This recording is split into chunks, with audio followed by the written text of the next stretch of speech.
Dhamma Jimnen Dishe Java Jamba Yanda Zobel Sanje Riba Nasha Son Dhamma Devaship Jiden Jamba Jivan Divya Kalo Jiva Lana Hadamin Anje Dhamma Sanje Jumde Bejo Shaja Tuba Nasha Seno Jeda Jazuja Dhamma Jimnen Dishe Java Jamba Yanda Zobel Sanje Riba Nasha Son Dhamma Devaship Jiden Jamba Jivan Divya Kalo Jiva Lana Hadamin Anje Dhamma Sanje Jumde Bejo Shaja Tuba Nasha Seno Jeda Jazuja Dhamma Jumden Dishe Java Jamba Yanda Zobe Sanje Riba Nasha Son Dhamma Devaship Jiden Jamba Jivan Divya Kalo Jiva Lana Hadamin Anje Sanje Jumden Bejo Shaja Tuba Nasha Chedo Jazu Cheo Kanze Ganye Sowa Sajen de no combat de Brande, Mande Jidendo, Soldiers. Tezekiava Jona Cha, Zeno Namda Koma Jodu Sosa. Ishaja to Seja Lumboda, Tawan Jeden Sumana. Gombo Chuni Jona Cha, Zeno Zenjo de Martin, Sendo Dawa Jona Cha, Zeno de Jena Seva Suma. Yame Jenjen Jona Cha, Zeno Gombo to Jena Batum Jembe. Sonomia Denja Suja, the Jensen Cha, Zeno Tabe de Jata. Giving as well as the Jilly Tanamacho, she did your last answer. Trina Trevor on the Lava, Rabden, Shingatamba, you did. Gidilla Yachar, the Londi Wachi and Major Gavap. Rangi Simne Yonzo, the tennis on Jetamania, Karma Rima, Jomasa, Chubrada, Melon, Jetta, the Judge and the Sonam Dia, Jesse, when you go on to the Junior. Gada Nada Shiva Love Siva Son and To the teacher, the blessed one, the one gone beyond, the full destroyer, the completely perfected, fully awakened being, perfect in knowledge and good conduct, Sugata, know all the word, supreme guide of beings to be tamed, teacher of gods and humans, to you the completely and fully awakened one, the blessed one, the glorious conqueror. The subduer from the Shakya clan, I prostrate, make offerings, and call for refuge. To the teacher, the blessed one gone beyond, the full destroyer, the completely perfected, fully awakened being, perfect in knowledge and good conduct, Sugata, know all the word, supreme guide of beings to be tamed, teacher of gods and humans, to you the completely and fully awakened one, the blessed one, the glorious conqueror, the subduer from the Shakya clan, I prostrate, make offerings, and call for refuge. To the teacher, the blessed one, the one gone beyond, the full destroyer, the completely perfected, fully awakened being, perfect in knowledge and good conduct, Sugata, know all the word, supreme guide of beings to be tamed, teacher of gods and humans, to you the completely and fully awakened one, the blessed one, the glorious conqueror, the subduer from the Shakya clan, I prostrate, make offerings, and call for refuge. When the supreme among humans your opponent disturbed, you paced outside his strife and said, I am supreme in this world. To you who are wise then I prostrate. With the pure body is form, supreme, pure, wisdom ocean like golden mountain, fame that blazes in the three words, we know the best, to you I prostrate. With the spring signs, face like spotless moon, color like gold, to you I prostrate. You are immaculate, the three words are not, incomparably the wise one, to you I prostrate. The Savior having great compassion, the teacher having all understanding, the field of men with qualities like a vast ocean, to you the one gone to dustness I prostrate. The purity which makes one free from attachment, the virtue which frees one from the lower realms, the one path, the sublime pure reality, to that Dharma which pacifies and prostrate. Those who are liberated and also show the path to liberation, the holy field qualified with realizations, who are devoted to the moral precepts, to you the sublime community and in virtue I prostrate. Do not commit any non-virtuous actions, perform only perfect virtuous actions, subdue your mind thoroughly. This is the teaching of the Buddha. star, mirage, flame of a lamp, an illusion, a drop or dew or bubble, a dream, a flash of lightning, a cloud, see conditioned things as such. Through these merits may sentient beings attain rank of all seeing, subdue the four forts, and be delivered from motion of suffering, of aging, sickness, and death. Sanje Jalo Zoje Jalo Chanju Pato Dadi Jazu. Dagi Jazo Jebe Sonam Jia, Dola Pija Sanje Rubi. Sanje Jalo Zoje Jalo Chanju Pato Dadi Jazu. Dagi Jazo Jebe Sonam Jia, Dola Pija Sanje Rubi. Sanje Jalo Zoje Jalo Chanju Pato Dadi Jazu. Dagi Jazo Jebe Sonam Jia, Dola Pija Sanje Rubi. Sanje Jalo Zoje Jalo Chanju Pato Dadi Jazu. Dagi Jazo Jebe Sonam Jia, Dola Pija Sanje Rubi. I go for refuge and slam enlightened to the Buddha, the Dharma, and the Sangha.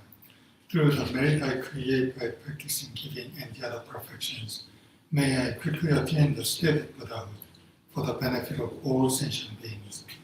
I go for refuge and slam enlightened to the Buddha, the Dharma, and the Sangha. Through the merit I create by practicing giving and the other perfections, may I quickly attain the state of Buddhahood for the benefit of all sentient beings. I go for refuge and slam enlightened to the Buddha, the Dharma, and Sangha. Through the merit I create by practicing giving and the other perfections, may I quickly attain the state of Buddhahood for the benefit of all sentient beings.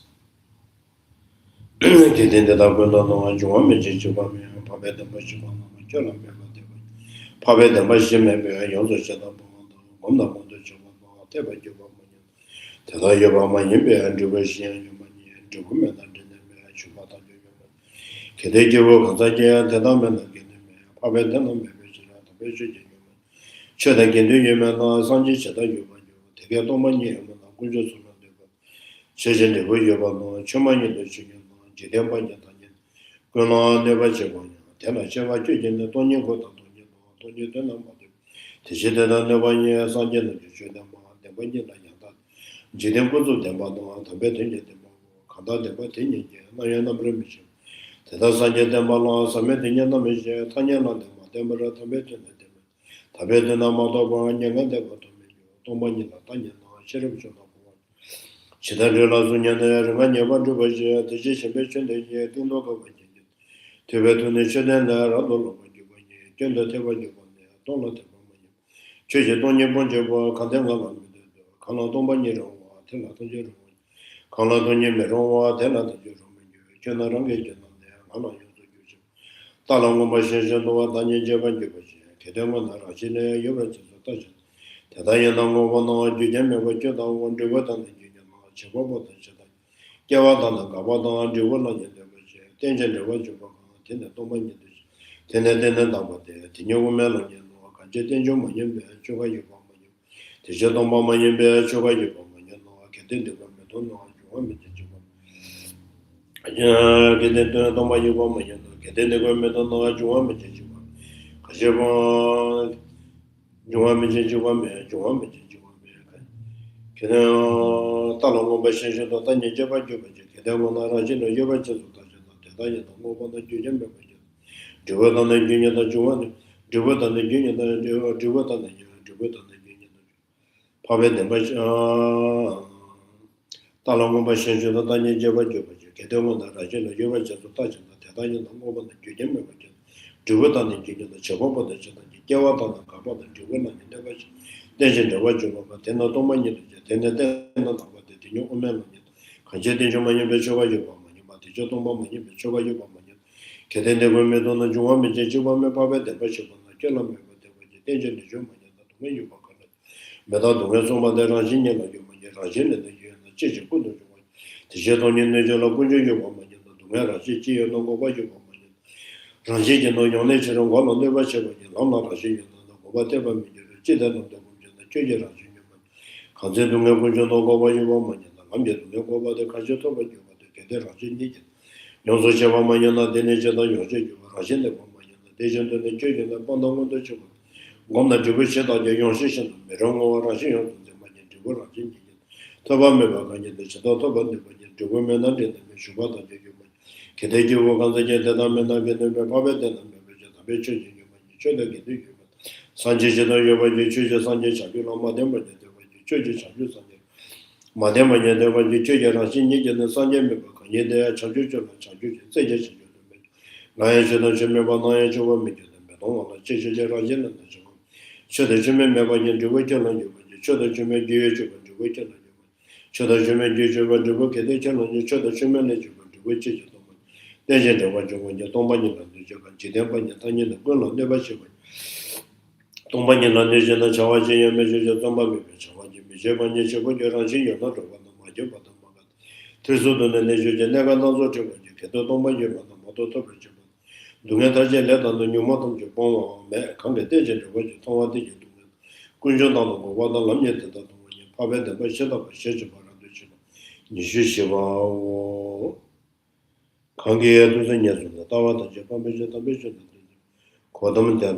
Yeah, I think last Friday we stopped on page 143.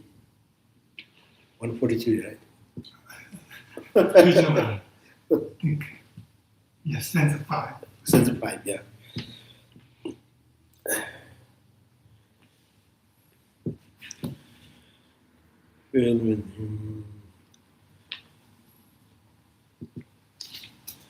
Stanzas number 5, yeah. Maybe I just read, thus nirvana was taught, and to indicate that this was done precisely for the sake of naive individuals. So emptiness is, taught for the sentient beings who are caught in the samsara for a long, long time, and they too, as sentient beings, also have the, very innate, strong desire to really kind of find the path for the liberations or permanent state of peace. So they have very strong desire that could determine, to go for the liberations. So, so this is also the purpose of the emptiness. So number 5 saying that those who do not see the reality,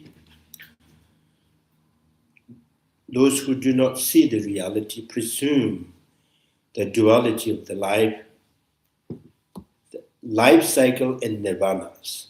Presume life cycle and nirvana.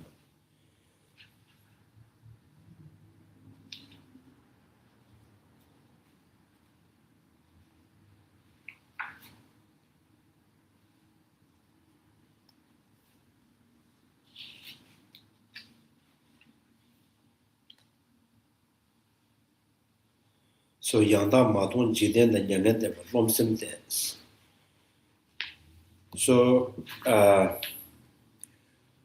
those who do not see this settled, very dependent originations, and their understanding of,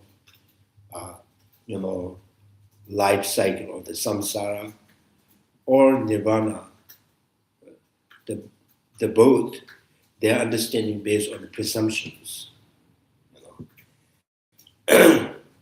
So which means one who sees the reality or the dependent originations or the settled dependent originations, their understanding of the samsara and nirvana is not based on presumptions.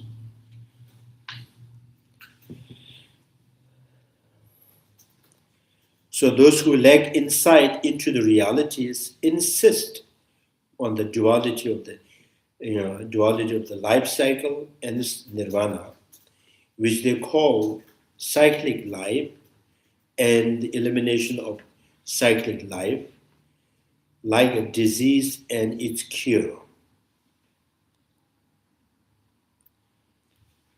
So they think to abandon the former. The former is the cyclic life, and adapted the letters. So this is usually, we always says, one need to, in order for adapt something, you abandoned one thing. So that's pretty kind of idea, the idea of the something has to be dropped and something new, you just adapt. So that is kind of expression of the presumption and the presumable understanding of the cyclic life and the nirvana, and disease and the cure. Such beings who develop such a view by turning their back on the cyclic life.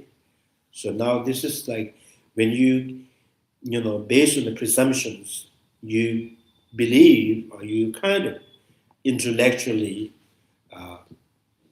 understands there is the possible of nirvana or the liberations, end of cyclic existence, and you are also caught in the cyclic life.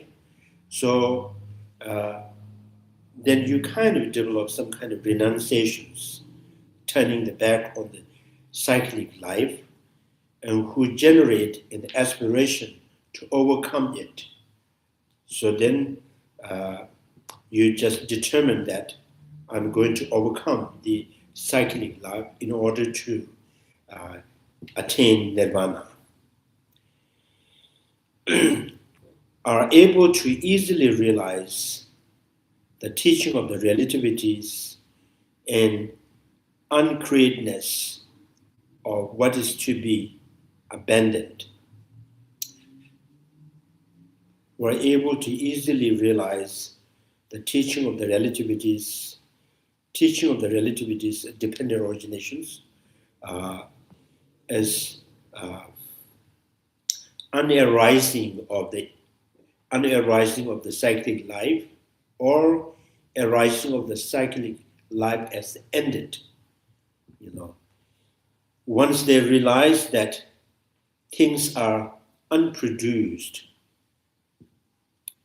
so when they realize because of these dependent originations, now nothing has born intrinsically, nothing dies intrinsically. They also are able to easily abandon the attachment. Right. So then when they understand everything is like, intrinsically there is no arising, there is no death intrinsically.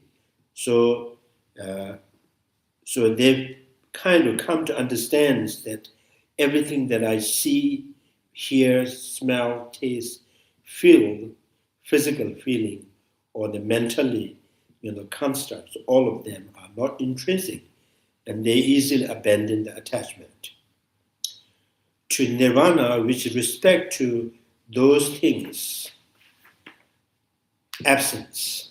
So nirvana, nirvana, they kind of understand that, in the state of nirvana, so all of them, totally shun or they pacified.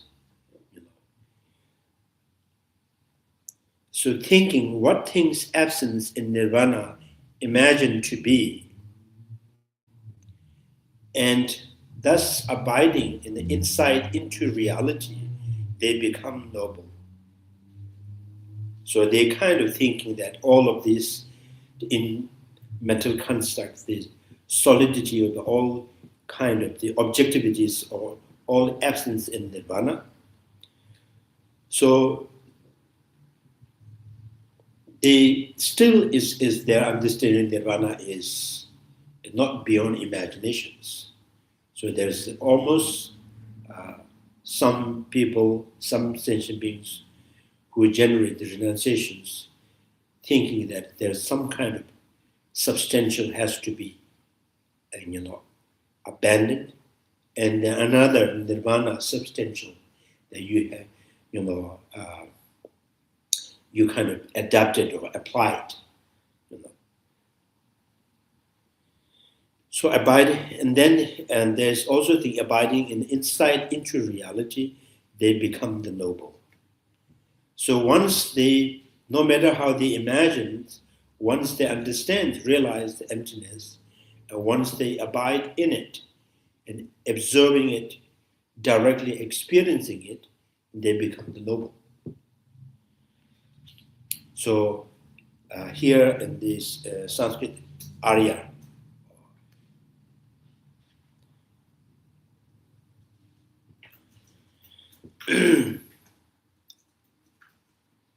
so now this is for the stanzas 5, the first line. Those who do not see the reality presume the life cycle in nirvana. So those who do see the reality do not presume either life cycle or nirvanas.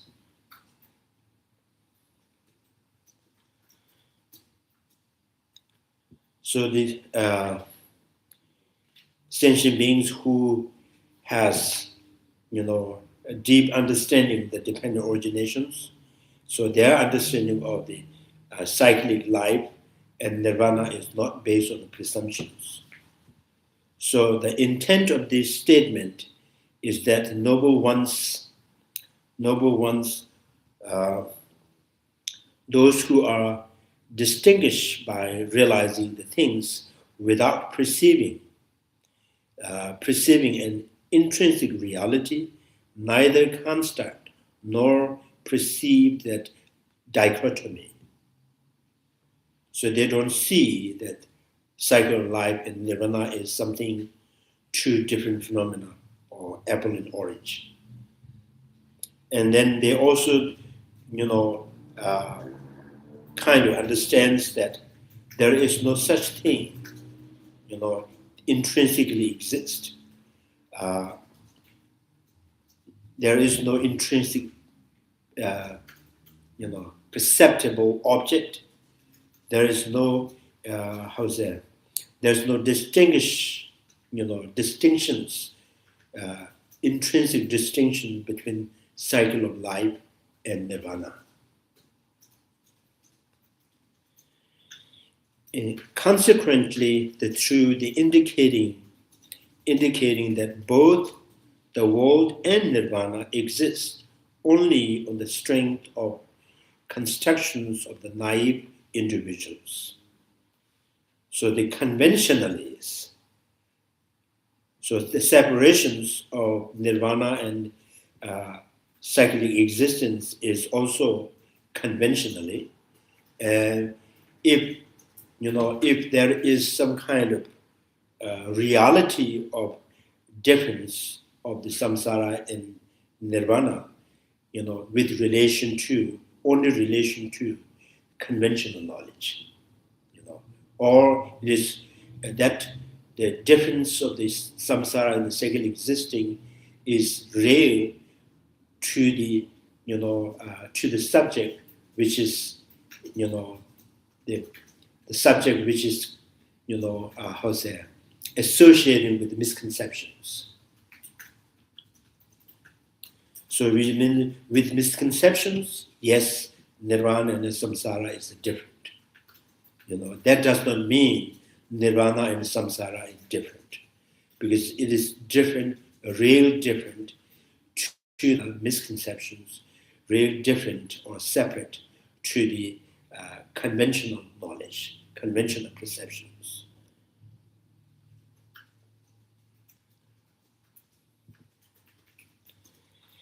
So any claim that both being and nothingness, so here the being, if this is the cycle existence, then the cycle existing is the being, and nothingness is the end of cycle existence. The birth in samsara and the end of birth in samsara, the both are equally conventionally existing, equally not exist intrinsically. because life is nirvana exists is unreasonable. So that both existing and intrinsically is unreasonable. So nirvana and samsara is samsara and nirvana, or the birth in samsara and end of birth in samsara, or life and end of the life and the death. The both are, equally existing relatively, equally not exist intrinsically. And the present in their paths equally, not exist intrinsically, equally exist conventionally or relatively. I think this is the kind of very, very significant point in the Prasangika school. Life and the death are existing is relatively. Life is existing relatively. Death is also existing relatively. So life and the death are both not intrinsically. So relatively means,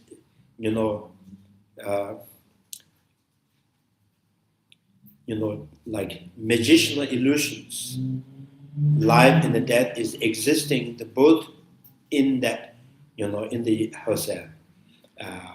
sense of magicianal illusions.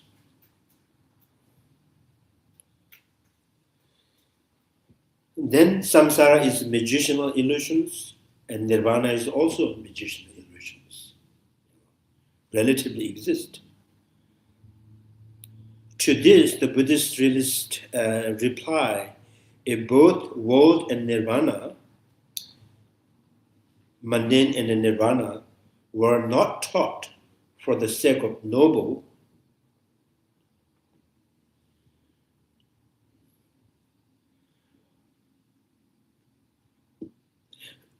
if both world and nirvana were not taught for the noble, how it is possible that those are presented as the first and the third of the Four Noble Truths? So this is the translator added first and the third. So when you read in the commentary in Chandrakirti, is just the Four Noble Truths. So how it is possible that these were presented as Four Noble Truths?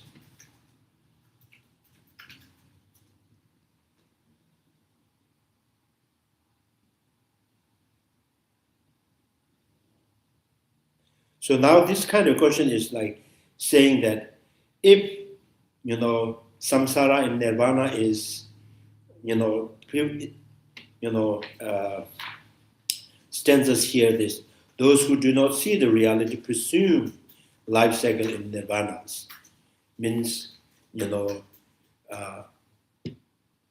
one who do not realize the emptiness, they see the samsara and nirvana is, through presumptions, which means, opposite of that is the one who do realize emptiness.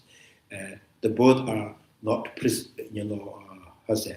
not through the presumptions, Now saying that, well, it seems like you are saying, life, samsara and nirvana is true to the childish being, not true for the noble beings. So if this is the case, and why we call Four Noble Truths? The Four Noble Truths, the truth of suffering, origin of sufferings, belongs to the samsara, and the path and the cessation to the, for the liberations, So now Four Noble Truths is noble truth for the noble, and then samsara is also true for the noble. So this is if both the world and nirvana were not taught for the noble, how it is possible that these were presented as the Four Noble Truths. So Four Noble Truths, four of them are true for the noble. If these were truth for the noble, then it is proper to refer them as a noble truth. But if they apply to those who are not yet noble, then it is improper to refer to them as such. So now they're saying that we call it Four Noble Truths. So the samsara and nirvana are truth for the noble and not true for the one who is not noble, the ordinary sentient beings. Because the expression that the term this is Four Noble Truths is that these four are true for the noble, all truly understood by the noble. So then Chandrakirti says that, let me respond with the questions. If that were so, how could it be proper to speak of the 8 noble expressions? 8 noble expressions.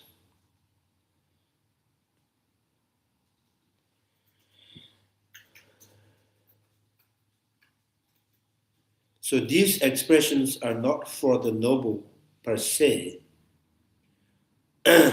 but for the worldly since they are tainted. So that expressions, usually called pakpa get. So the 8 is referring to the once entry, right? Once returning, never return, and no more learning, Arya Arahat. So then each of the has the entry of the ones who in the stream, and the entering of the ones who returner, entry of non-returner, entry of the no Arahat. So this become the 8. So now he's saying that 4 noble truths. So noble is these expressions are for the these expressions are not for the noble per se. So expressions noble per se, but are for the worldly since they are tainted.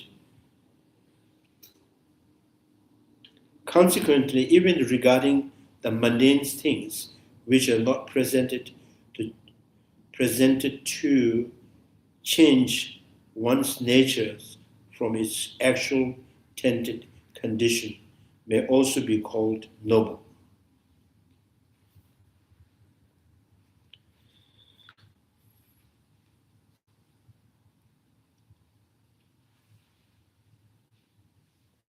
So let me read in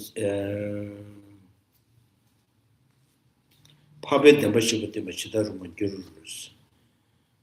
Koala Nyadin Kedin the Pavanana Damba Yenan Tis, Pabet Damba Namishi Charu. So if this 4 noble truths is a 4 noble truths named by noble, if this is what it means is if these 4 are truth for the noble, then you can say 4 noble truths. If it's not true for the 4 noble being, and why we call it 4 noble truths. So you cannot say with relation to the ordinary sentient being, and with relation to ordinary sentient beings, there's no way you can call 4 noble truths. 게다가 파베 탄예냐 탄예제냐 지도를 먹기로스.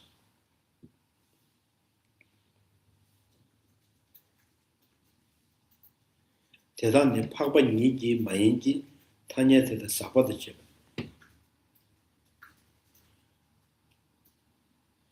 So Tanya, the expression, the term, the words are, is kind of, so sabbath attentive means is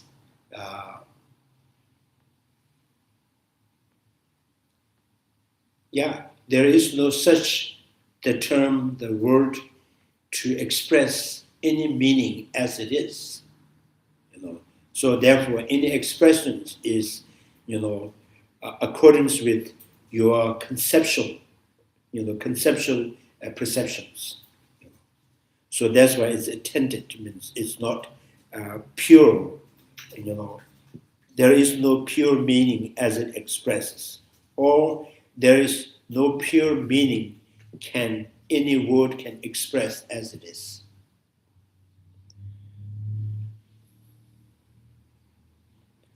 Tewa jide nyu ngobo la yanda ba chida neba shindo, ngoranga ngobo le minju ben namba shaba teya, paba shijuro. Jide nyu ngobo las.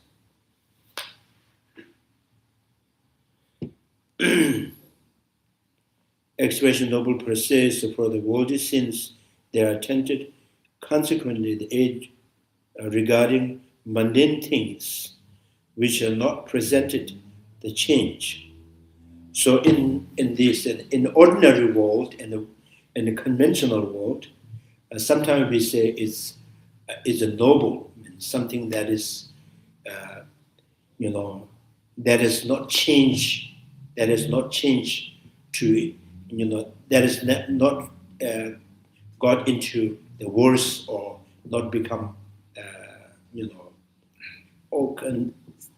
some kind of things that, like for example, if there's in the household, the household man who always remain honest and the dignity, people used to call the Arya, the noble one, because he did not, change his quality, the quality, he maintained that quality.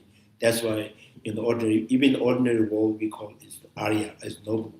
So in this case, now still the person is asking questions, why is Four Noble Truths?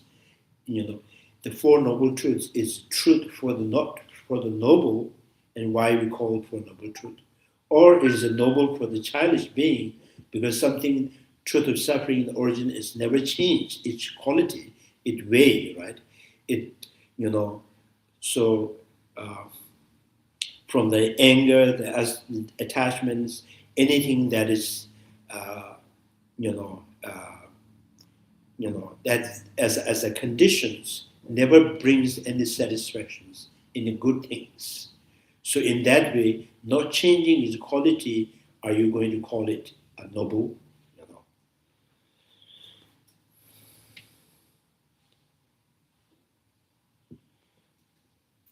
So then the final, now this is the Chandrakirti his own. Alternatively, the truth by which one becomes the noble may be called noble truths. So maybe this is the one, Four Noble Truth is not referring the suffering and the origin of suffering is true for the noble. So understanding of these four become the noble being, so therefore Four Noble Truths. The truth by which one becomes the noble may be called noble truth. Anything perceivable is perceived in one of the two modes. So now the truth or not true, or true or not true, is always determined by mistaken perceptions or unmistaken perceptions. Mistaken or unmistaken. Mistaken perceptions is that which grasp painful things as a pleasant, or conditional suffering as a pleasant or achievement. So this is the mistaken.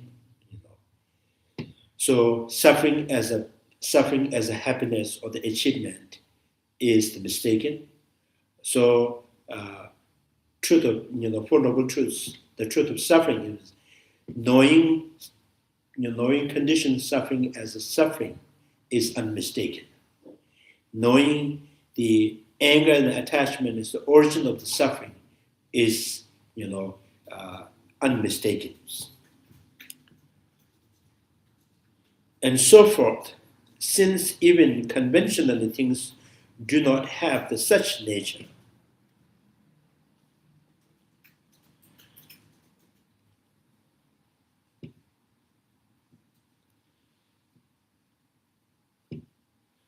So then what is in the mistaken, suffering as a pleasant or the achievement, how's that?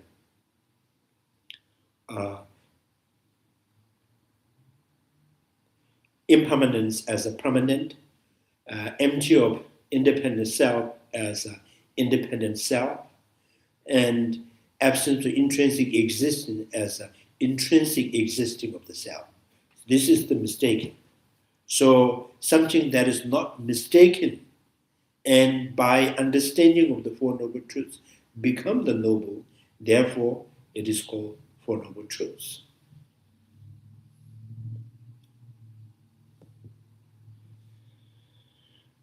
군조 등의 뒤에 다녀도 유가 나면 매대배 싫어. 군조 등의 뒤에 다녀도 유가 나면 친정만로 봤네.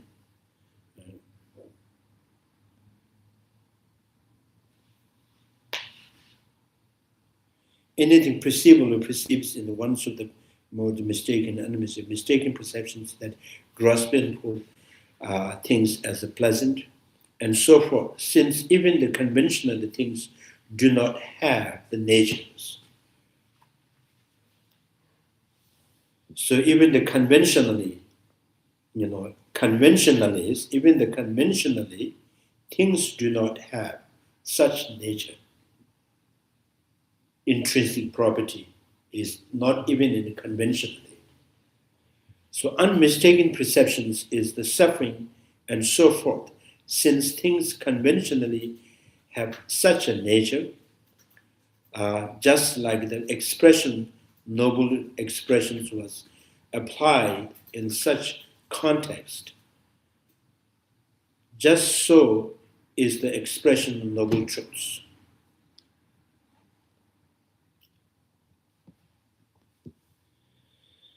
So now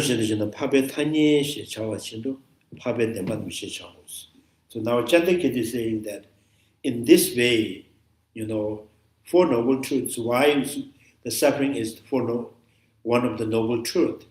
Because the understanding, suffering as a suffering, impermanent as the impermanent, this is unmistakenly understanding, unmistaken understanding the suffering and their origin, and by that, there is the possible of one individual become the noble being.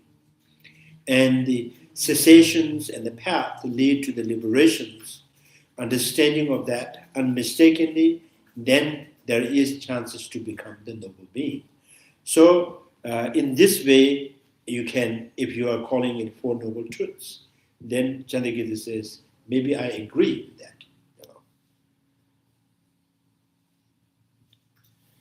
Now the question is,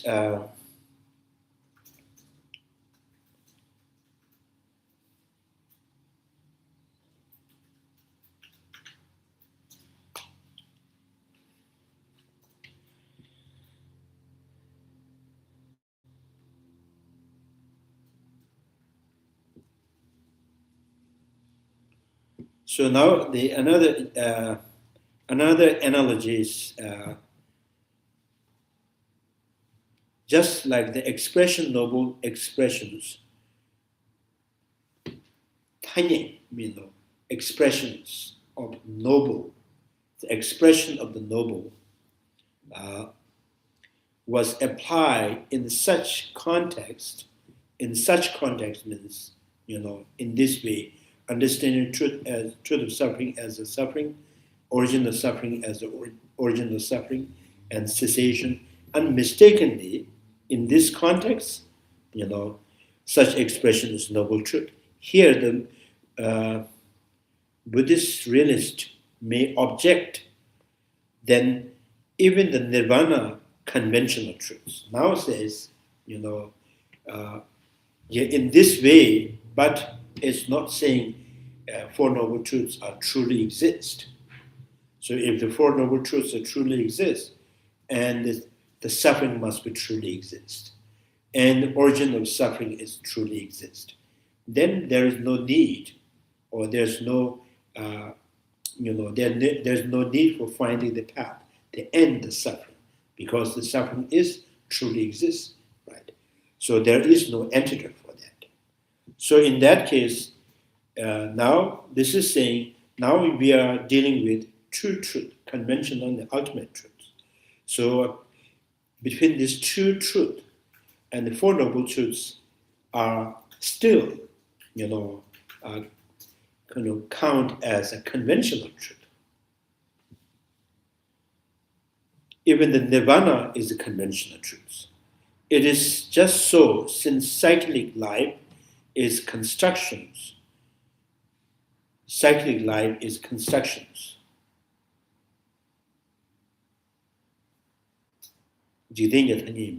Constructions means it is created by language and concept.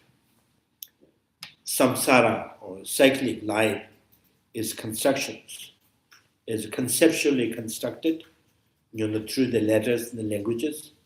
Nirvana is also constructions because they both exist in mundane expressions. So it is still the object of knowledge and the object of the concept.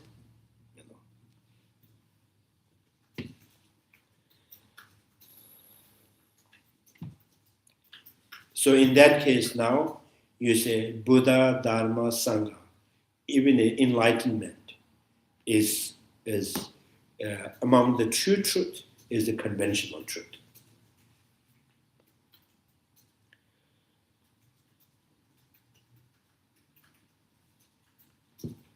So then Chandrakirti quoted from the sutra, they're saying that, in mundane expression, this was proclaimed in the mother of the Buddha. Mother of the Buddha, I'm not sure of this. Because Chomden Dema is, Prajaparamita Sutra is, Chomden Dema. I'm not sure, the mother or the Buddha means. Buddha's mother? No. A mother, who give birth the Buddhas is the wisdom realizing emptiness. So mother that give birth Buddha, Bodhisattvas and Arhat, all of them. So that's why it's called Chumden Dema, mother of Buddha. So still is the Prajaparamita Sutra. The transcendent wisdom sutras, Prajaparamita Sutras. In this sutra, and the Buddha, Shariputra and the Subhati, the Bhikshu Subhati, the question and answer. Shariputra said, Venerable Subhati,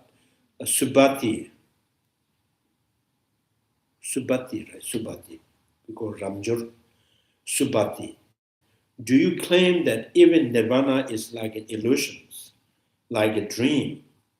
Subhati replied, Shariputra, even if there were truth that surpass the nirvana, would say of, I would say of it. So even there is greater than the nirvana, still is illusion-like, dream-like. This too is like an illusion. If the nirvana were not dependent upon mental constructions of the second life, so if that nirvana were not dependent, if that were not dependent upon mental constructions of cyclic life, it would not be like in illusions. Since it is dependence, however, even nirvana is considered to be conventional truth. So now they're saying nirvana and samsara are both conventional truth. Even the Four Noble Truths are conventional truth. So now, we have, the debate on the how it is called Four Noble Truths. Is it, noble beings sees them, four of them as truly existing? No, it's not. By understanding of these four, become the noble being, therefore Four Noble Truths. Or, this is, Four Noble Truths because unmistakenly understanding the four truths, suffering and their origin and path and the result of the path. Unmistaken understanding, it makes you become the noble beings.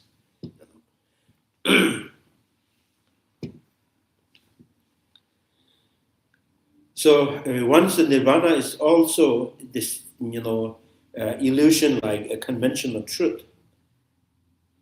Since is dependent, however, in the consider the conventional truth. If that is so, and another objections, how do you explain pronouncement by the Buddha such nirvana is ultimate truth? There's a one line which says, what is not deceptive in the nature is nirvana, and things that are in the deceptive nature, is conditional. So now that has to be explained. Nirvana is ultimate truth. My explanations, right? My explanation is that this is called ultimate truth by worldly conventions. So non-deceptive natures.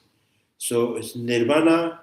The nature of the nirvana is not the condition that could deceive the sentient being.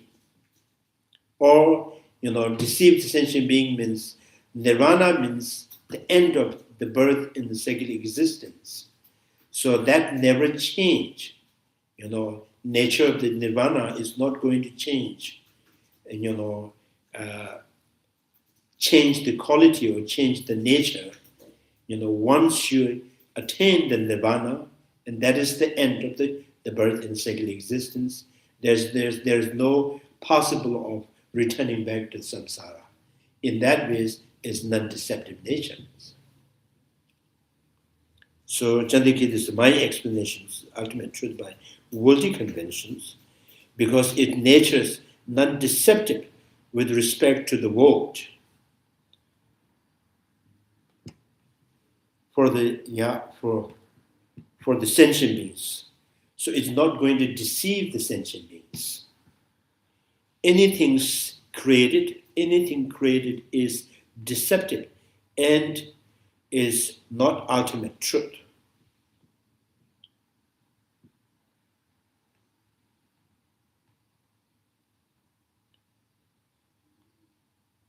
Deceptive and its ultimate truth. Hence, their noble truths are presented conventional truths. So even the Four Noble Truths are conventional truths. Sins are the characteristic of created things. Characteristic of the created things. Characteristic of, product or being produced from the cause and the conditions is to deceive the childish being by appearing to existing intrinsically. So color, sound, smell, taste, textures are always in the nature of the deceiving,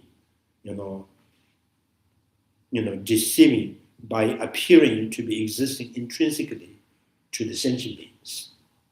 Otherwise, why would the Lord Buddha have announced, "O monks, non-deceptive in nature, nirvana is the soul, supreme truth." Thus, nirvana is not like the created things that deceives naive with false appearance. It never appears to be naive as a created thing. Created things do with the created natures because it remains in its nature of permanent, uncreated.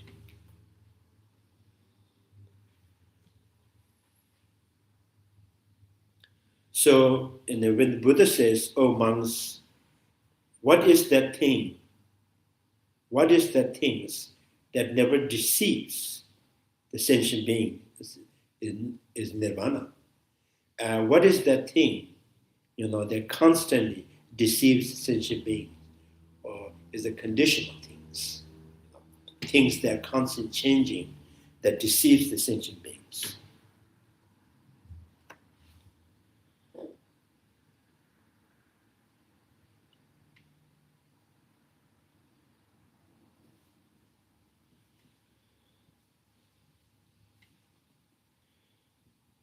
So consequently, the truth of the nirvana is explained as the ultimate truth through worldly conventions.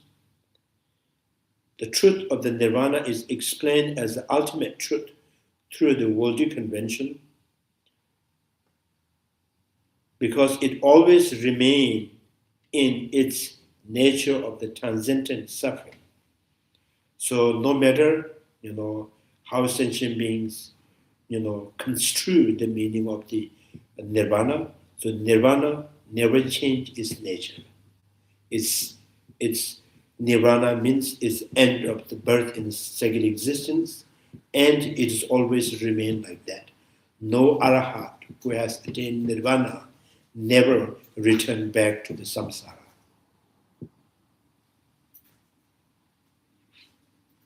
So this is like now that kind of the ultimate truth. That kind of ultimate truth is almost like kind of a noble, or the truth is like in the mundanely. So household man who is always uphold his dignity, and people revert him as a noble. So like he never changed. Until death.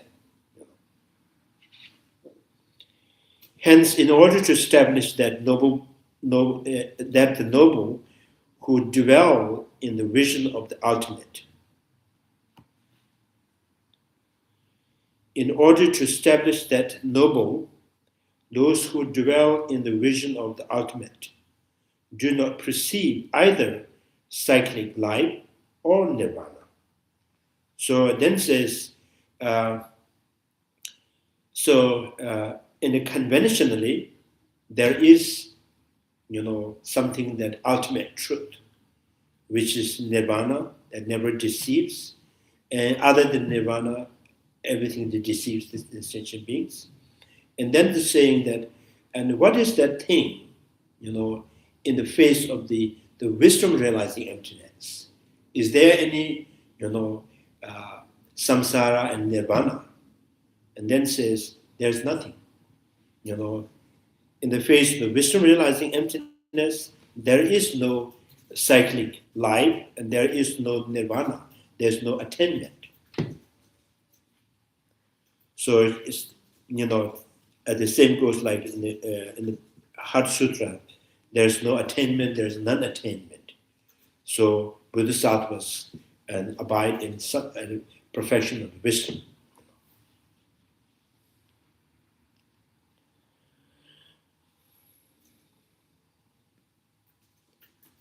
Cycling life in nirvana. So Nagarjuna stated, those who do see the reality do not presume either cyclic life or nirvana. So now it's saying that in the face of the wisdom realizing emptiness, there is no presumptions, of cyclic life and nirvana. And, other than that wisdom realizing emptiness, all the perceptions subject, have the presumptions of cyclic life and nirvana. So this is why, anything that is, objectively perceptible, is some kind of,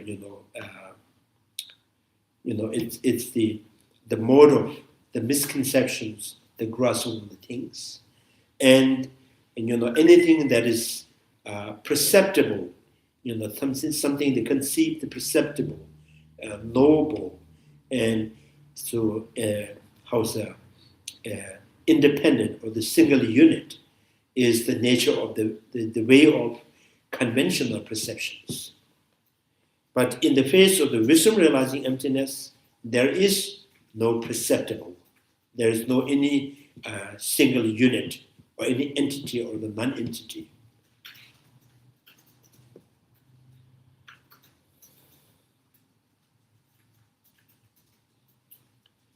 Since the Buddhist realist might inquiry, why do the noble who dwell in the vision of ultimate not perceives either cyclic life or the ultimate, nirvana itself? Nagarjuna explained thus: of two existent and nirvanas, neither is known to exist intrinsically, because the wisdom realizing emptiness, there is, from the point of view of the wisdom realizing emptiness, there is no cyclic life, there is no nirvana to attain. There is no samsara to abandon, there's a nirvana to attain.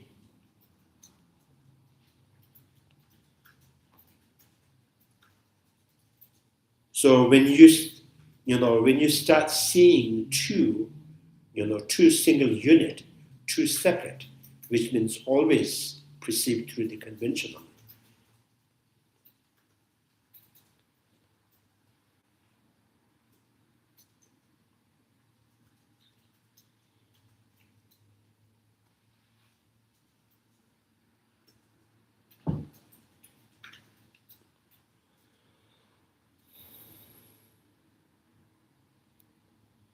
So of two existent nirvanas, neither is known to be existing intrinsically. So we accept the embodied existence is the five aggregates.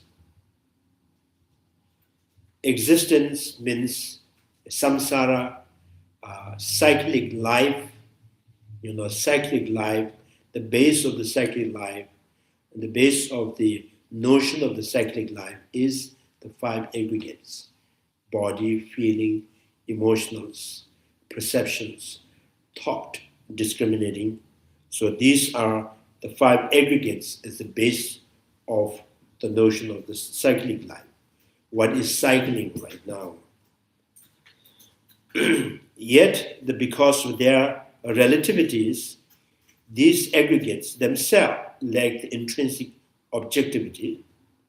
So now, if you think, where can you pinpoint that there is the cyclic life?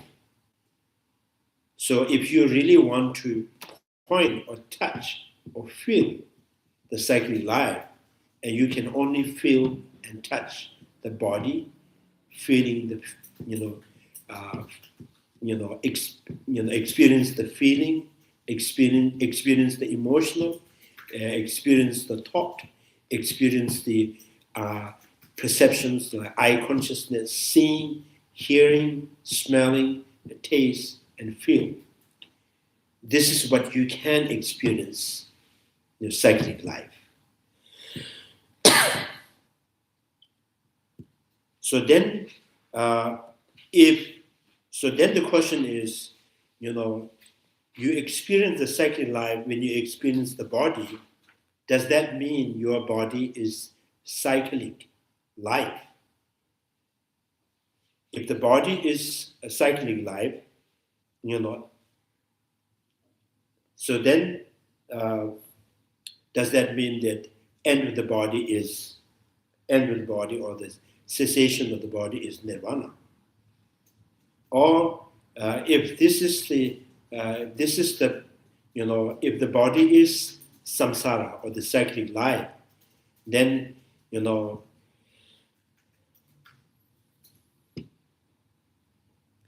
so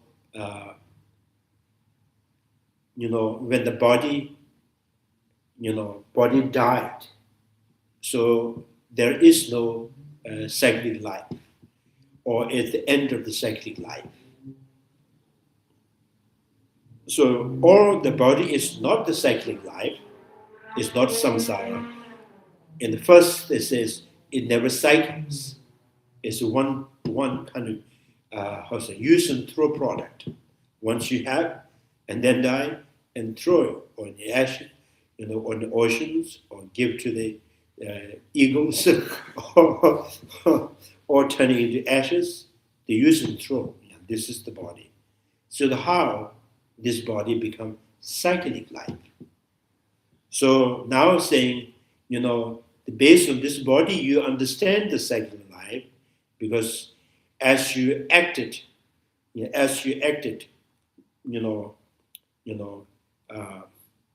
through through the emotions, bodily actions, speech, mentally thinking, everything with this body, and then there when the bodies end, the similar type of body means as you have desired, as you are kind of mentally,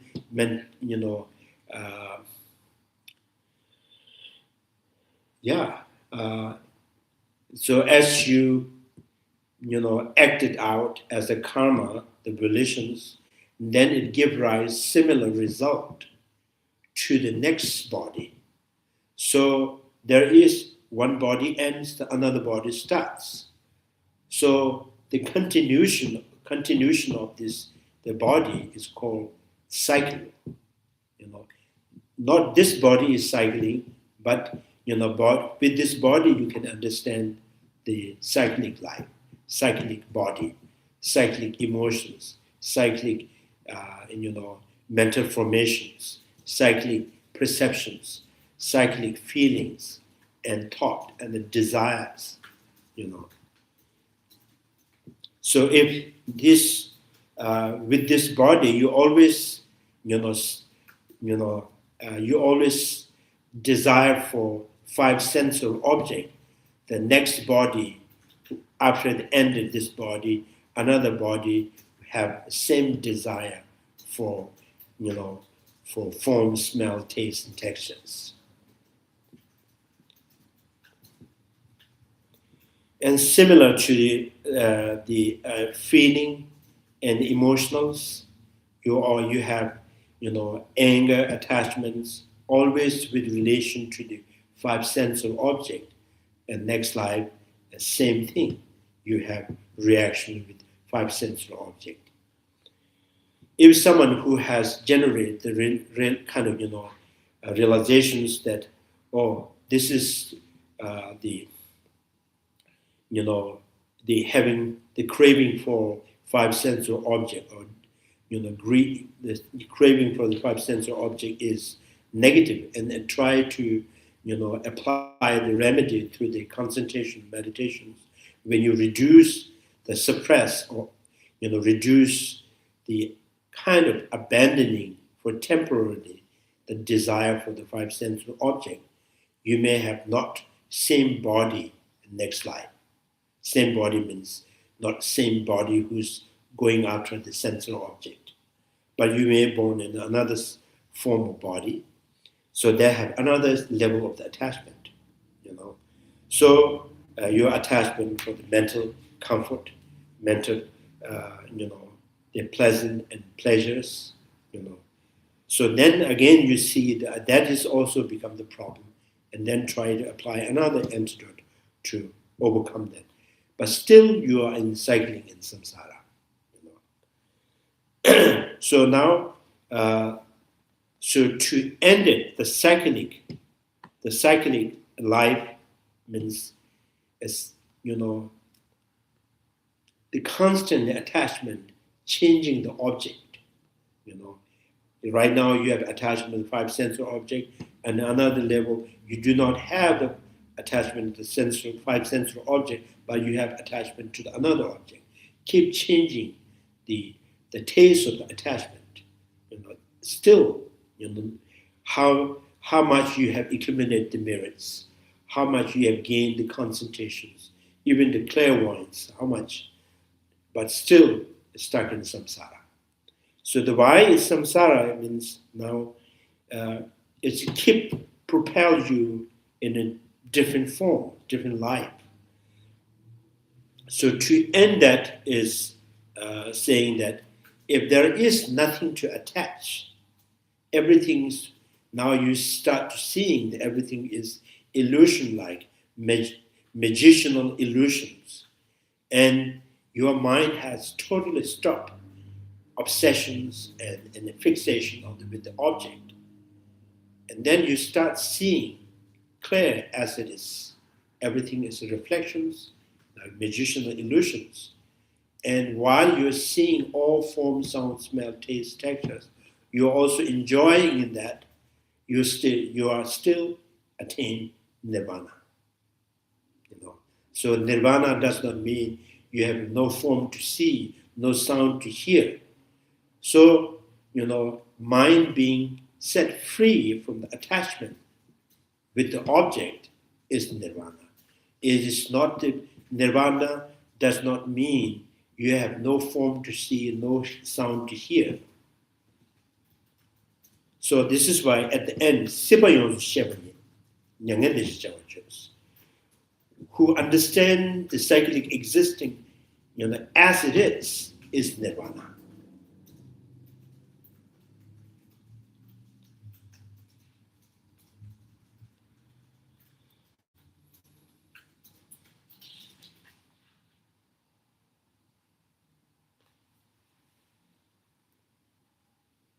So existence in five aggregates, yet because of their relativities, these aggregates themselves lack the intrinsic objectivities, just like reflections. Since they do not intrinsically exist, and their nothingness, certainly their nothingness. So existence and their nothingness means, here nothingness means that cessation or pause or death or end of, so that thing is called nothingness. It's called nothingness. I'm saying it is how we try to interpret that in English, the word we use, nothingness. It is, in the reality, it is not, nirvana is not the nothingness of samsara. Nirvana is, nirvana is the end of cycling in samsara. The end of cycling in samsara is not a nothingness, right? It's not a non-existence. But we have to use, maybe this is what we found, the word nothingness. Or this translator find this is the only word he can use. Therefore, Nagarjuna explains that neither of the two exist, seeing their intrinsic seeing their non-existence is not seeing realities. It is, nirvana is not just seeing nothingness or seeing non-existence, because that would entail the absurdity that even the person with eye disease sees the reality by not seeing anything at all.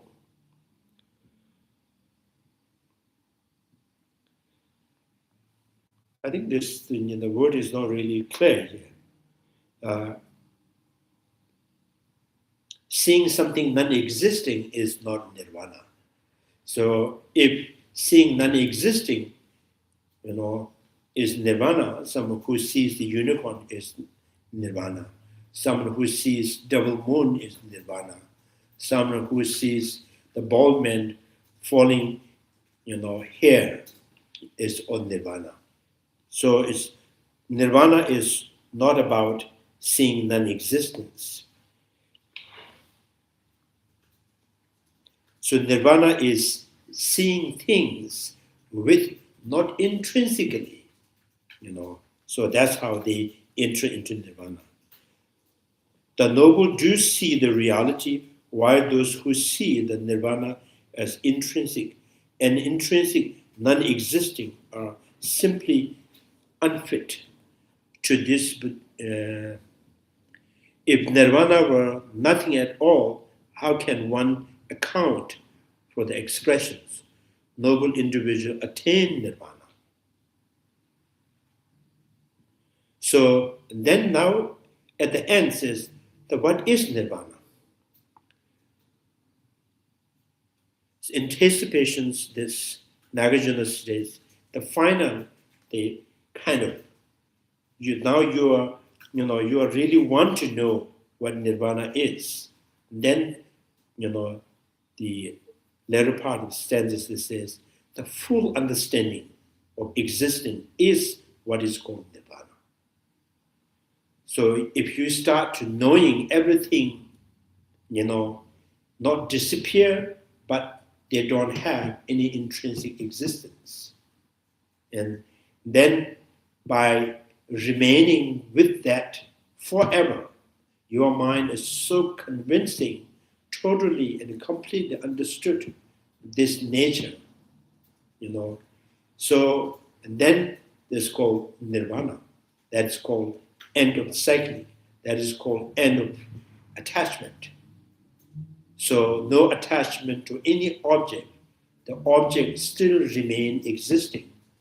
And the objects are like magicianal illusions. So full understanding of samsara is nirvana. You have everything, you have everything right now. You have a, form to see, sound to hear, smell and taste and textures. Everything is there. There's an object to see, sound, hear the sound. Everything is there. You have a clothes, you have a house, you have everything. Everything's there. But still, your whole consciousness, so convincing, deeply understood. These are relatively existing. So that is, Chandrakirti Nagarjuna says, this is how you experience nirvana.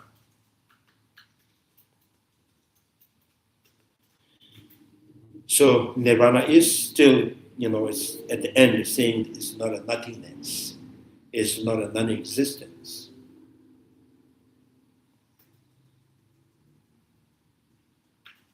So otherwise, this is noble individual attained nirvana. How it is possible? If nirvana is nothing, then how it's become the attainment?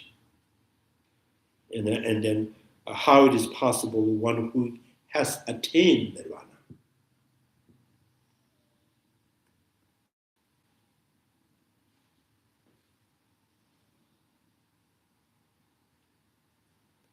I think this is, again, always, whole idea,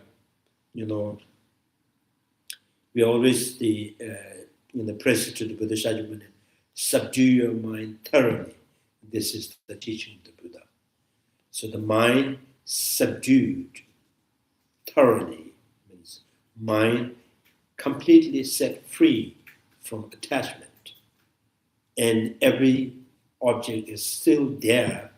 What is not there is the attachment.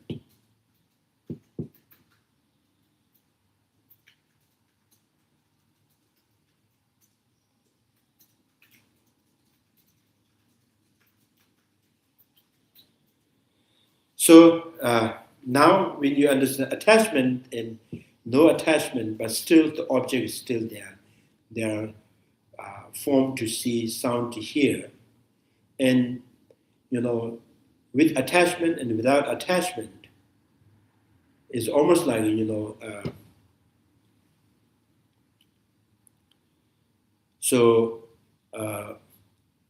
one of the examples here, when there is the, in the theater, people who excited in the pictures, the movie, and the movie, there's the movement, right? The motion that projected on the screen, and people get excited and make noise. So there's something that's graspable, So you enjoy, but you understand this is all just projections, So sentient beings is like it keep going after trying to catch, the image they're projected, like the cats that jumping, trying to catch the light, That's the sign of attachment.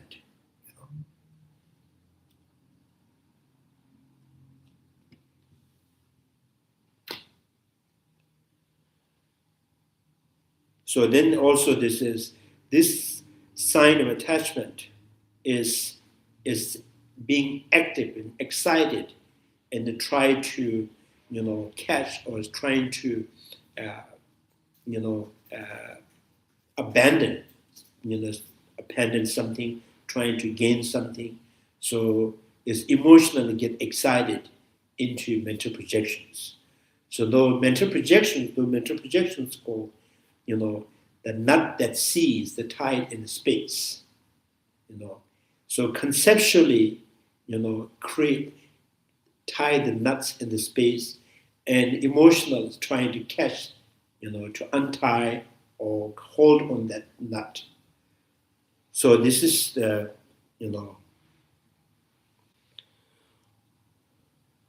so nirvana, when you attain nirvana, everything is there, nothing has changed, but what, totally calm and pacified because there is no excitement.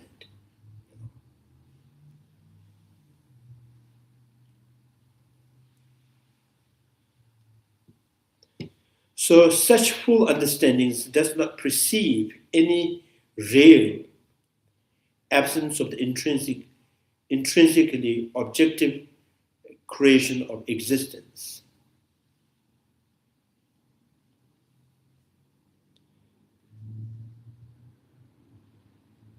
As the reality of the existence, it just has nature of the complete eradication of all signs, as I mentioned now. So eradication of all signs. So all the nut is now untied, disappears in the space. So you have no longer craving or got excited to catch something. So eradication of all signs, that's called pacification of mental construct. It is called nirvana, accordance with the conventional truth, and must be understood as a lacking any intrinsically objective status whatsoever. Just as in the traditionalist view, one cannot present the impermanence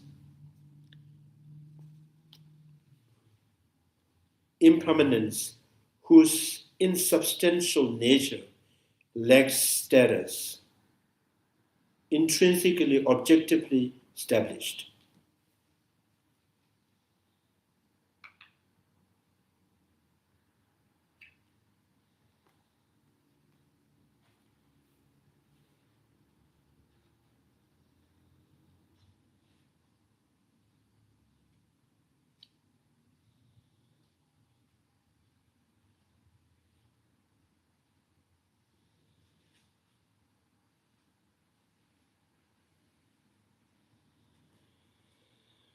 So yeah, what's it? one cannot present impermanence whose insubstantial nature lacks the status as intrinsically. So, for example, in the world of the Arhat or nirvana, there is no such thing or such impermanence, such changes, such time, such color, such sound and smell and textures, So it's kind of conceivable, it's knowable and perceptible, but the nature is absence of intrinsic. Insubstantial nature lacks the permanence, lacks the status as an intrinsic objective established. There's the color which is distinct from the smell and taste and textures, but there is no color, there is no nature in that color to by itself being distinct from the smell and taste and textures. It just with relation to the eye, yes, color exists. With relation to the eye, therefore color is distinct from the smell, not the color by itself distinct from the smell. So with relation to the eye, the color is distinct because that color is not experienced by the nose. With relation to the nose, smell is there, but smell does not distinct by itself from the color. It's only distinct with relation to the nose, So without referring to the impermanent things, just so it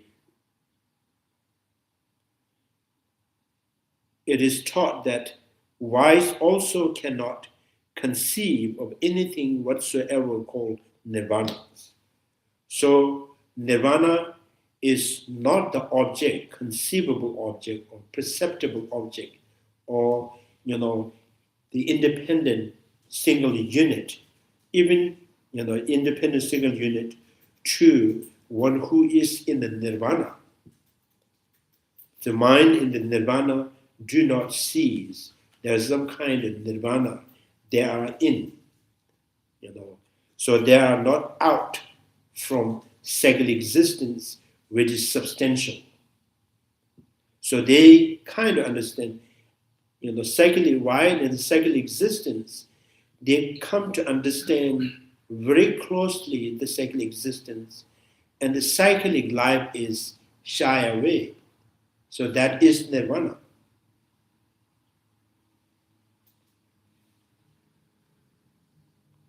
So without referring to conventional things, which is like in magician illusions, then it says, if they don't see the nirvana they are in substantial, they don't see it, they are out from the samsara, which is substantial.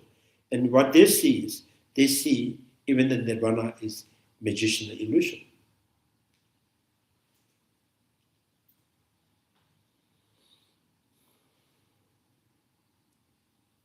So now this actually, kind of is really bringing the proper understanding of the dharma that we take refuge. So we are taking refuge to the dharma. So that kind of nirvana, so we pay homage, we pay respect, we admire, we aspire to attain that kind of state of nirvana. So when you understand that kind of dharma that we take refuge, and the Buddha and the Bodhisattvas and the Arhat who are in that nirvana, who are indifferent, they are inseparable from that nirvanas, we, take refuge to them.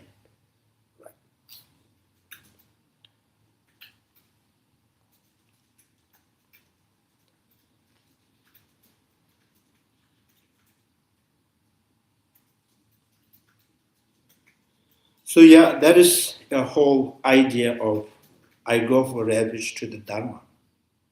So I want, attain this kind of state of nirvana. Which means I want my mind to totally free from all the attachment, all the obscurations that is obscured my mind through constantly creating mental construct and then seeing them substantial.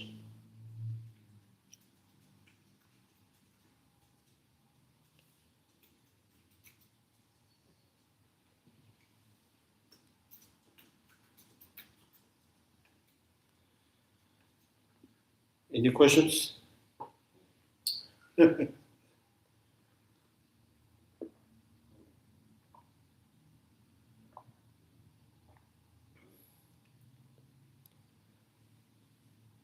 So today we understand why we say Four Noble Truths.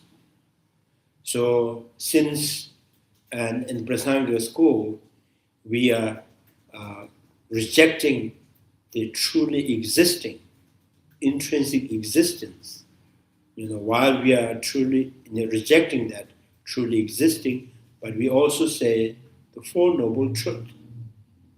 It sounds like the Four Noble Truths are true, truly existing by the noble wisdom. Now, this is not the case. Four Noble Truths. Now, there's a two way to understand this expression of the Four Noble Truths.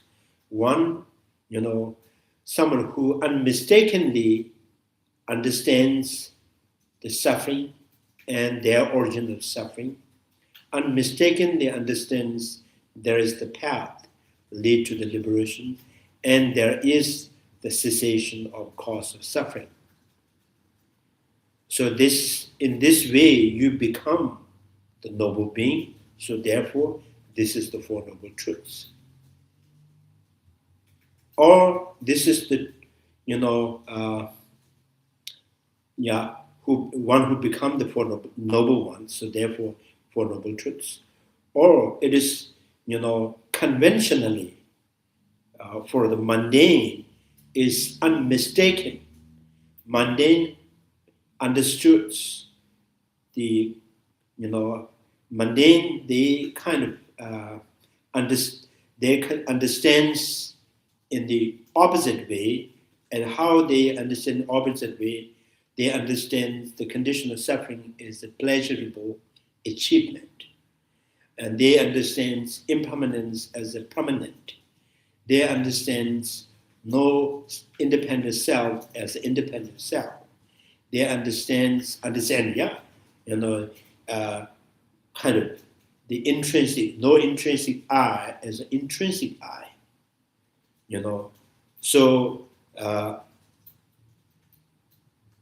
So in the mundane go opposite way. If you go in the right way and you understand suffering as a suffering and the origin of the suffering to be abandoned and the path to meditate and the cessation to actualize. So this is the way to unmistakably, follow the path and you become the noble being. Therefore, is called Four Noble Truths.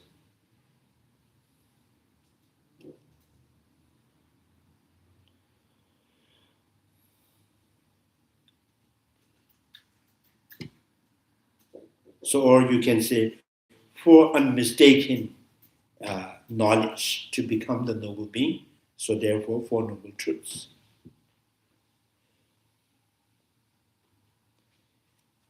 And also mention that, through the discussions, Shariputra and Subhati, in the Prajaparamita Sutra, Shariputra says, is nirvana, is illusion-like, dream-like? And Subhati says, even there is greater than nirvana, that too is illusion. So now they're saying samsara and nirvana is conventional truth. is, it is the kind of constructions that a language constructed through the language and the letters, nirvana and samsara. Ultimately, the both are not intrinsically exist. If something that exists relatively with relation to the language, with relation to the concept, there is some kind of, true concept or true entity as a samsara and nirvana. So that is relatively existing. It's like a color, sound, smell, taste, textures, all exist relatively, therefore no essence from it to be existing.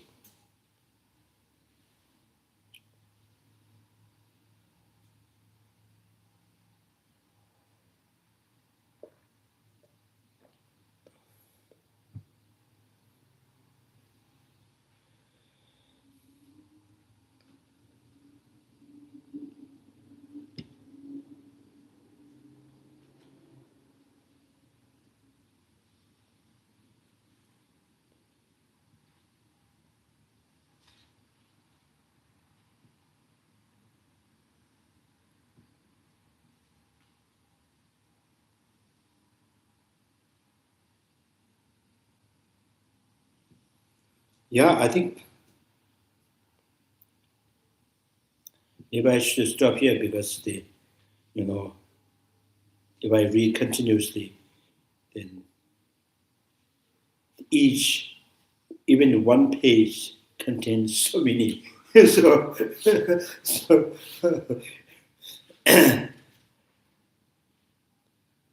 so that's how Chandrakirti writes. Chandrakirti Nagarjuna's, what do you call it? It's capsule of so many minerals in one there.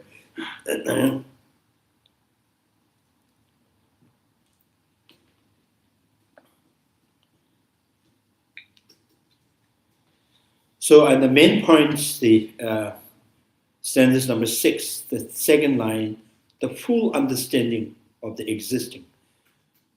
Existent means cyclic existence is what is called nirvana. So full understanding of form, sound, smell, taste, textures, is, kind of liberation.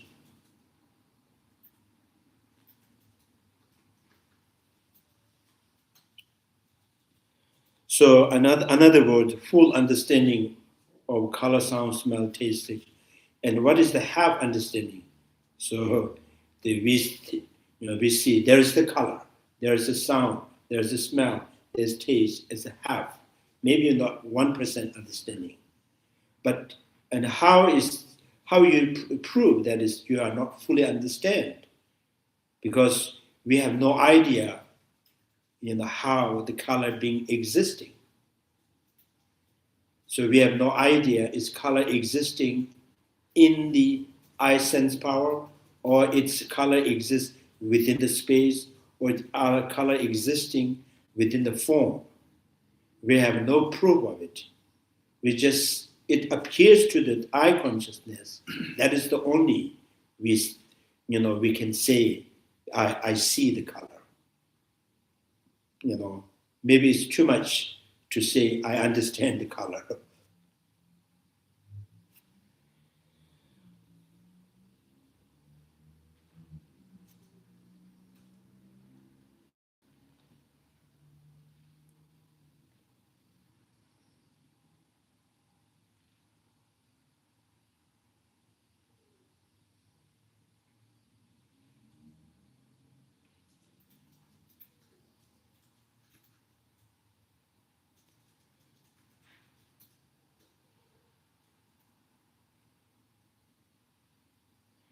Yeah, if you think that color exists because with my eye, I see it. So if this is the reason, this is the only valid reason for you to think, yes, color is there, Then next you have to prove. You also see the color distinct from the smell and taste and textures. That also you have to say, I have seen it. I have witnessed, I have directly perceived color being distinct from the smell, the taste, and the textures. Which means as the color is substantial and distinct from the smell and taste and textures, and smell and taste and the textures also substantial, distinct from the color, and then that all are contained, possessed in one thing that is also, all distinct, independent, separate unit, all are landed or located in one thing, which means they have to remain in the locations and separately locate.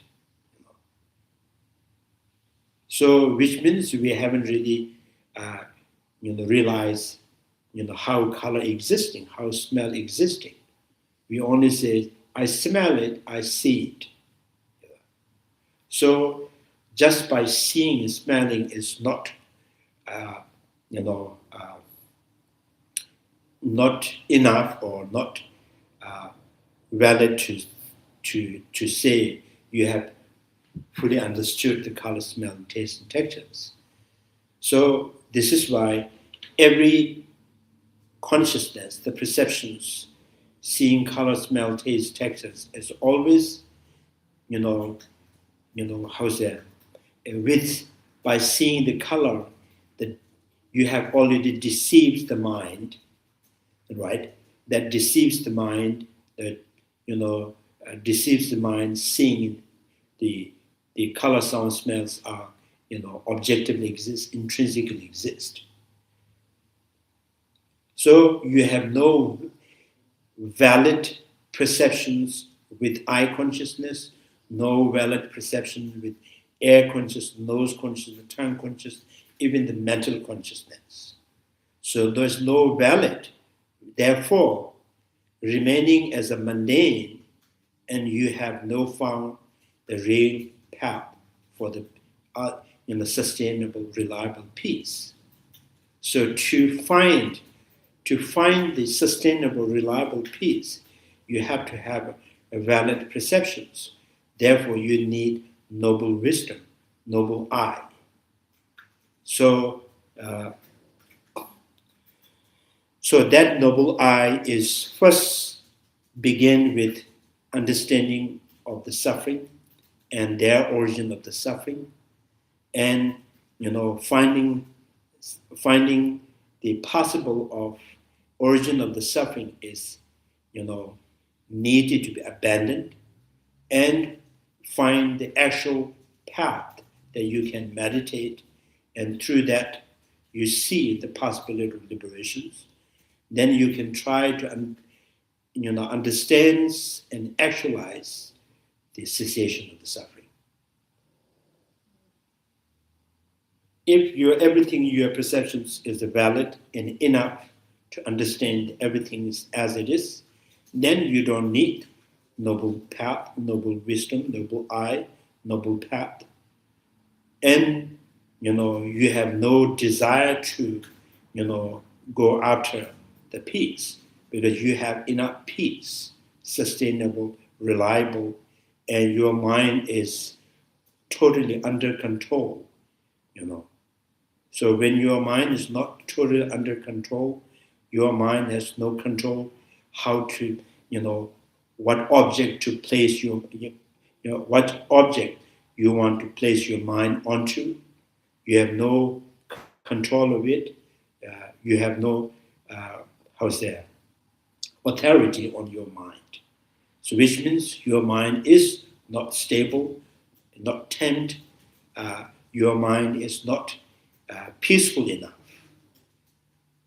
So why? Because you have no understanding of the conventional reality.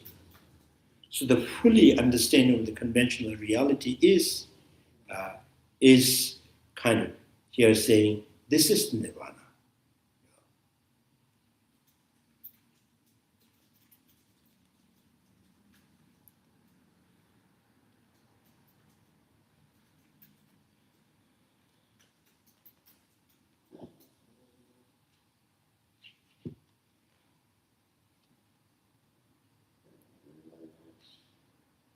sometimes in Sanskrit, nirvanas, and sometimes nirodha. So nirodha is the end of birth.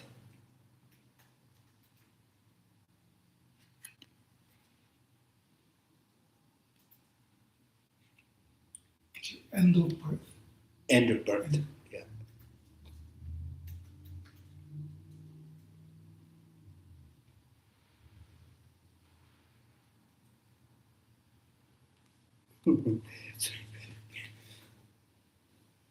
So nirodha, yeah, it's very funny. Like, if you go to Indian store, say, please sell me nirod, so they will give you a condom.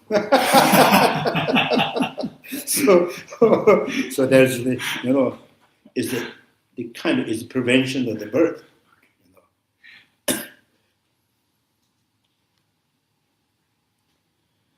So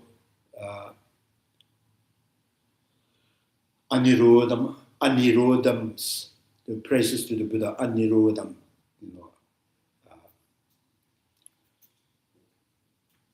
anupadam, no arising,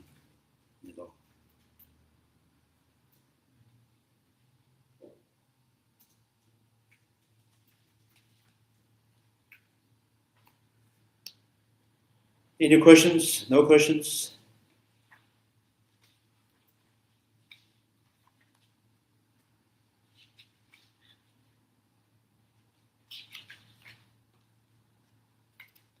Yeah, this is very, very powerful, line, for me. The full understanding of the existence is what is called nirvana.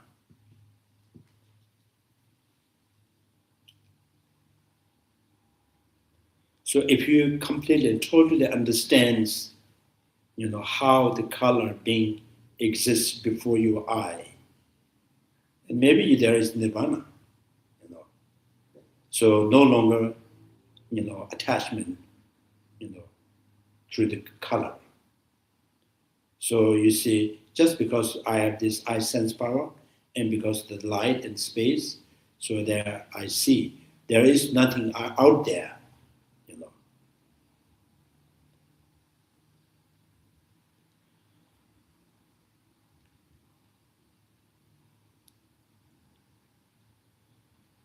So, yeah.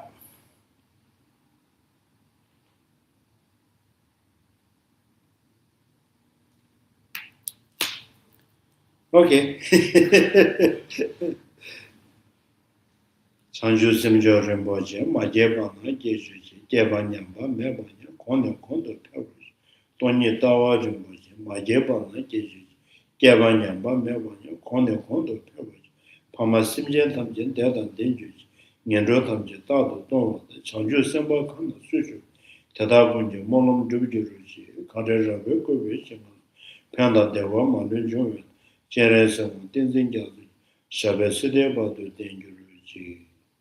May the precious body mind not yet born arise and grow. May the bone of no decline but increase forevermore.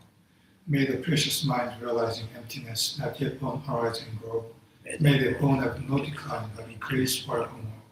Due to all these merits, may all father and mother sentient beings have all the happiness, and may all lower realms be empty forever. Wherever there are bodhisattvas, may all their prayers be accomplished immediately. In the sacred land surrounded by snow mountains, you are the source of all benefit and happiness, all powerful Tenzin Gyatso. Remain in this world until samsara ends. Thank you.